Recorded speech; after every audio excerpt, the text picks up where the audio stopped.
Nesses dias de advento, nós estávamos nos preparando para a segunda vinda de Jesus e também para o seu nascimento. E Jesus nasceu ontem. Todos nós, participando das celebrações, nós nos deparamos agora com o presépio. Tem até aqui o presépio, onde está o menino Jesus ali. E nós nos alegramos com o nascimento do menino Jesus. E não se esqueçam que quando Jesus nasceu, os anjos do céu foram falar para os pastores, Hoje nós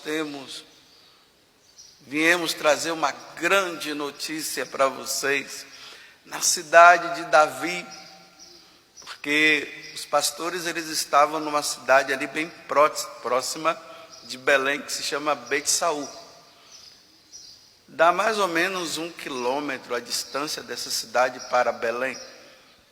Aí eles falaram, na cidade de Davi, eles estavam em Bet-Saú, eles apontam para a cidade de Belém e diz: hoje lá na cidade de Davi, que é Belém, nasceu o Salvador, que é o Messias do Senhor. Isso é motivo de muita alegria para todos nós.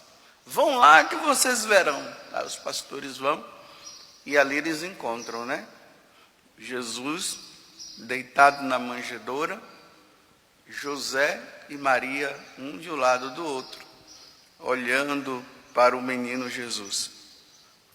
E nós também nos alegramos, tanto que depois, que o sacerdote leu o evangelho, ou o diácono, nós vimos agora o diácono Helenildo proclamando o evangelho, ouvimos a homilia e depois o sacerdote nos convidou a ficarmos em pé e nós professamos a nossa fé. Creio em Deus Pai. Ou seja, eu creio.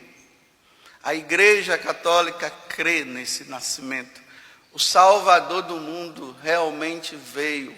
O Verbo divino, aquele que estava lá, o primeiro, o Filho de Deus, ele que estava lá, ele veio à terra para nos salvar. Isso tudo foi motivo de alegria para nós. E tem que ser motivo de alegria. Só que vejam, como eu falei no início da missa, Hoje é dia 27. Desculpa, é que eu estou olhando aqui. Hoje é 26. No dia 25, estávamos comemorando o nascimento de Jesus. Era para nesses dias agora, porque é a oitava de Natal, era para nós estarmos sempre vendo ali o menino Jesus e tal, e a igreja já coloca a morte de um diácono, o primeiro mártir da igreja. Mas por que isso? Então a igreja está nos alertando. A vinda de Jesus, o nascimento de Jesus, não vai ser fácil. E isso vai trazer consequências. Professar fé diante de Jesus significa perseguição por parte daqueles que não o aceitaram. Claro que quem está por trás de tudo isso é o próprio diabo. O diabo, ele não quis, ele não quer isso. Ele não quer que nós sejamos de Deus. Então, o que é que o diabo faz? Ele usa os homens para perseguir os homens. Vocês veem que no evangelho que é tirado de São Mateus, aonde Jesus envia os apóstolos e os discípulos para pregarem o evangelho, ele começa dizendo assim: olha, cuidado com os homens. Ele não está dizendo cuidado com Satanás logo de cara. Ele está dizendo cuidado com os homens. Os próprios homens, aqueles que moram na nossa casa, aqueles que trabalham conosco, até mesmo dentro da própria igreja, viu? Por incrível que pareça. Cuidado, porque eles irão te perseguir por causa da tua fidelidade a Jesus Cristo. Vocês serão levados até os tribunais por causa disso. Aí ele diz, mas aquele que perseverar até o fim será salvo. Interessante que a morte de Estevão, ela se dá justamente por isso. Estão lá os judeus, eles não aceitaram Jesus mesmo, já tinham matado Jesus. Aqui quando fala os judeus são as autoridades religiosas daquele tempo, né? O sinédrio, que era composto pelos fariseus, pelos herodianos e assim por diante. Foram eles que levaram Jesus diante de Pilatos para que fosse julgado, e dentro do julgamento eles mataram Jesus, porque eles não podiam matar. Eles davam para os romanos matarem. E inventaram toda aquela história. Jesus morre, ressuscita e volta para o céu. E aí, os judeus vão se convertendo. Alguns vão se convertendo. Mas aqueles que não aceitavam Jesus e não aceitavam, por causa disso, os cristãos, eles começaram a perseguir. Então Estevão, ele estava tentando convencer o sinédrio, aqueles mesmos que tinham feito tudo para matar Jesus e mataram, ele estava agora convencendo eles que Jesus era o Messias esperado. Então Estevão, na narrativa da primeira leitura, que aqui não conta tudo, foi colocado algumas partes, somente para a compreensão nossa, ele começa a falar desde lá de Abraão, como as coisas foram acontecendo até chegar em Jesus. Quando eles falam, ele fala que Jesus é Deus, aí eles, vamos matar esse homem. Vamos matá-lo. Ele acabou de proferir uma blasfêmia. Como é que ele pode dizer que Jesus é Deus? Jesus não é Deus. E aí eles começam a pegar a pedra e apedrejam Estevão. Nesse espaço de tempo em que eles estão apedrejando Estevão, aí Estevão proclama a fé diante deles de novo, dizendo o seguinte: eu estou vendo o céu aberto e o Filho do Homem sentado à direita, ou melhor, e Jesus sentado à direita do Pai. Olha a blasfêmia que eles estavam achando. Aí ele olha para Jesus, que está sentado à direita do Pai lá no céu, e diz: Jesus, perdoa-os. A mesma coisa que Jesus falou quando ele estava na cruz. Jesus estava crucificado, os homens querendo matá-lo. O que é que Jesus faz? Ali, de braços abertos, ele intercede, ele olha para o Pai e diz: Pai, perdoa-lhes porque não sabem o que fazem. E depois Jesus diz: eu entrego o meu espírito. Estevão falou a mesma coisa e ele morreu dessa forma. Uma vez que nós professamos a nossa fé em Jesus Cristo, na Igreja Católica, nós seremos perseguidos por causa disso. Mas qual é a atitude que Deus pede de nós nessa situação? É para nós pegarmos as armas e irmos ao encontro desse pessoal e matá-los? É para nós batermos nele? Não. A atitude da igreja que Jesus pede para nós é essa: aos que nos perseguem, nós devemos rezar.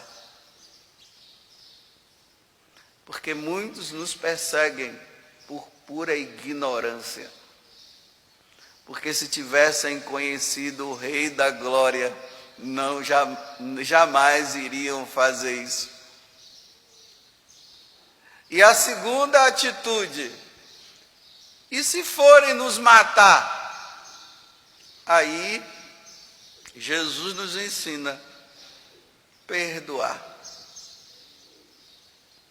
Porque a tendência natural diante dessas situações é ficar com raiva, é chamar o cara mesmo para o murro, é para bater.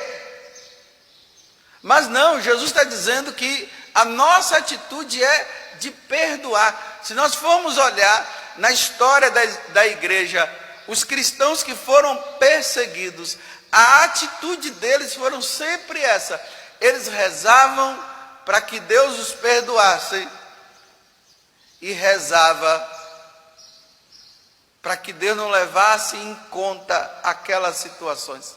Eles nunca reagiam de forma violenta, sempre rezando e dando o perdão, rezando e dando o perdão, para ver se aquelas pessoas, elas se convertem, porque aquela que está sendo martirizada, ela está indo para a glória de Deus, ela está indo para o céu. O martírio dela leva elas para o céu. Mas o que está matando, o que está martirizando, ele vai se perder. Ele não entrará no céu. Então a atitude é sempre essa, é de perdoar e de rezar. Talvez você que esteja me ouvindo, ou me assistindo agora, ou ouvindo aqui no Santuário do Pai das Misericórdias, você não esteja sendo perseguido ao ponto das pessoas quererem te matar. Mas provavelmente é uma perseguição que vem ali da sua casa. É uma perseguição que pode ser dos vizinhos. Só porque você assumiu agora uma postura de que você quer ser santo. E que você quer seguir a Deus. Porque antes você estava no mundão, você estava levando uma vida totalmente errada. E essas pessoas faziam parte do seu grupo. Mas agora que você está compreendendo, e você está entendendo que a tua vida era uma vida errada, que a tua vida era uma vida que não era conivente com o que Deus queria, e você tomou uma postura, você disse: agora eu entendi e é por aqui que eu vou caminhar. O inferno ficou enfurecido e ele mandou seus secretários. E me desculpe eu dizer isso, os secretários podem estar na sua casa, te perseguindo, porque você agora quer levar uma vida santa, porque você quer ir para a igreja, porque agora você está rezando mais e antes você não rezava, você parou de levar essa vida de orgias e de tudo que é errado, e agora estão te perseguindo de manhã, de tarde e de noite. De manhã, de tarde e de noite. Nem dormir você está conseguindo direito, porque a perseguição é grande. Só que diante dessas perseguições, muitas vezes a atitude nossa é de arrefecer, é de dizer assim: eu vou parar porque eu não aguento mais. E o que é que Jesus está dizendo no Evangelho? Aquele que perseverar até o fim será salvo. Aquele que passar por essa tribulação. E como é que se passa nessa tribulação? Primeiro, meditando, olhe bem, olha para Jesus, veja que ele foi crucificado, veja o quanto que ele passou, veja os sofrimentos que ele viveu. E quem é você e eu para não passar pelos mesmos sofrimentos de Jesus? Porque é muito fácil, né? É impressionante os cristãos de hoje. Eles querem levantar o braço para Jesus, dizerem: eu creio que Jesus é o meu Senhor, e pronto, agora vida mansa e vida tranquila, porque agora eu sou de Jesus, Ele está pronto ao meu serviço, tudo que eu pedir Ele vai me dar. É assim que o pessoal pensa que seguir Jesus é dessa forma. Não, seguir Jesus significa: agora eu vou colocar as minhas costas para levar as chicotadas que ele levou. Seguir Jesus significa ter que ouvir coisas que nem você e nem eu desejaríamos ouvir. Seguir Jesus é ser desprezado, é ser colocado de lado e só contar com Ele. Tem pessoas que, entre aspas, né, chega a dar pena. Eles só podem contar com Jesus, com mais ninguém. E ali na oração, e é perseverando. Aí você vai na oração, você vai perseverando e você vai pedindo a Deus: Senhor, converte esse coração. Muda essa pessoa. Eles não entendem, eles estão no erro, eles não compreenderam a verdade como eu compreendi. E vai ali, olha, e vai. E a perseguição aumenta e vai, e cada vez mais, naquele ditado, quanto mais reza, a assombração aparece, e vai aparecendo a assombração, e você vai ali perseverando, você vai perseverando, você vai perseverando. Duas coisas poderá acontecer. A primeira, você poderá ver aquela pessoa que te persegue por causa da sua oração, pedindo a Deus a conversão dele ou dela, e perdoando, você poderá ver a conversão dela, ou você poderá morrer sem ver a conversão. E por causa da sua perseverança, você vai para o céu.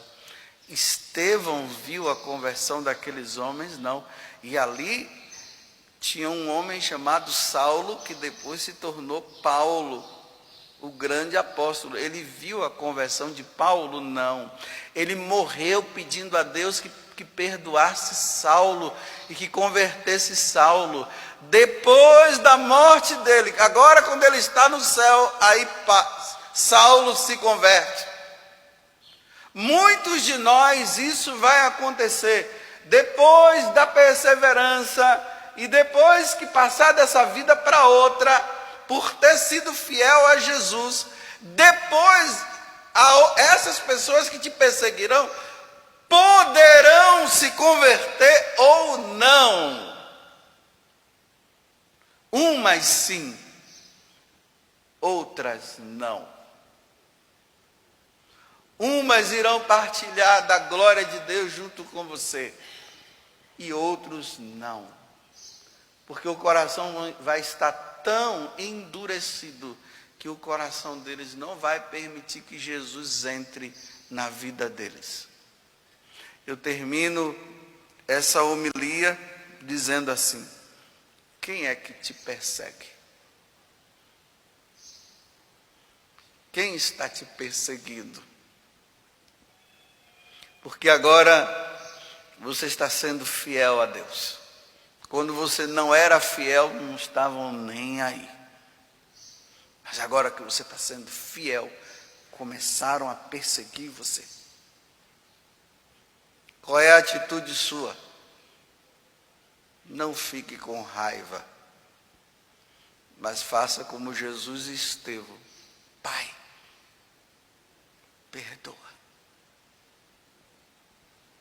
Pai, converte. E a perseguição aumenta. E você diz, e nas suas orações você vai dizendo isso: perdoa. Converte, Senhor.